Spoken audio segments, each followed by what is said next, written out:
We know the best built investment portfolio will struggle for superior results if it's accompanied by poor habits. It's like that racehorse that's trying to win the cup, trying to win a championship with a 300-pound jockey on his back. It's going to be a tall order. And so for us as investors, the objective, if we want a profitable outcome, should be to cultivate the right habits. And that's the purpose of this weekly series called Habits of the Investing Greats. I'm going to give you one habit, link that one habit to an investing great, and then I'm going to tell you what to do about it. So being determined is the habit that we're going to focus on today. And I'm going to link that with an investing great. I'm going to tell you about that investing great in a second. But being determined is the habit. And all of us need to be determined. Now, the objective for investors, whether we're growth investors, dividend investors, whatever, we could even be day traders. The objective, whether we're new or experienced, doesn't matter. The objective should be to get ahead, regardless of what the mandate is. Now, I'm sad to report, a lot of investors, we've got an oversupply of them who invest to break even. I don't understand this. This doesn't make sense, right? They buy an investment, it falls in value, and then they're just hoping to get back to even. And once it gets back to even, then bam, they sell it and get rid of it. How does that make sense? Are we investing to break even? Or are we investing to get ahead? See, investing is not unlike sports. Every competitor wants to finish with the best score, but you can't win by obsessing over the scoreboard for the entire game. You got to focus on the big picture. You got to be determined. But before you can be determined, you first need to know what you seek to attain. What is it you're after? Look at a dog chasing its tail. It's quite determined, but it doesn't know why. It doesn't know what it's chasing.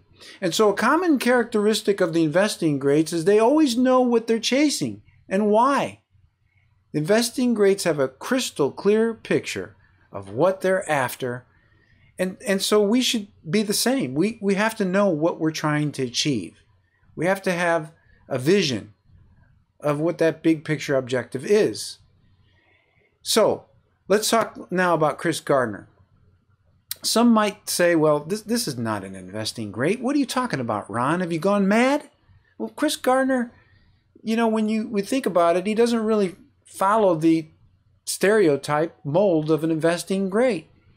And it's very counterintuitive. That's probably why I like it so much.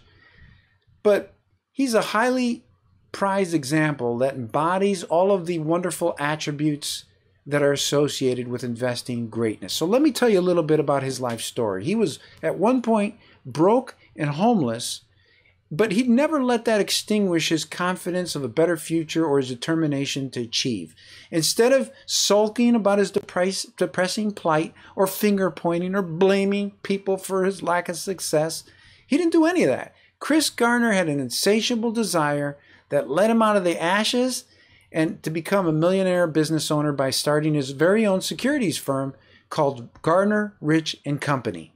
And Gardner's most important investment was not in stocks or bonds or real estate, but in himself.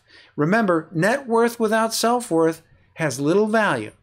What does it mean for us? It means our circumstances, no matter how difficult, how adverse, how challenging, do not define who we are or what we're capable of achieving. And Gardner's real-life story of self-determination is a shining example of that. And his rise from ashes to becoming a business owner was so noteworthy that they even made a movie about his life story called The Pursuit of Happiness. It starred actor Will Smith, and it came out, I think, in the mid-2000s. If you haven't seen it, check it out. And so what should we do as investors? What can we learn from investing greats like Chris Gardner? Pre-identify situations or circumstances that may require determination.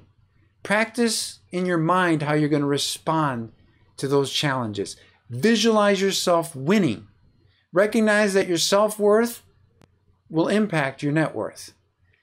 Also understand that occasional setbacks and failure were going to happen, but that doesn't mean that you can't succeed.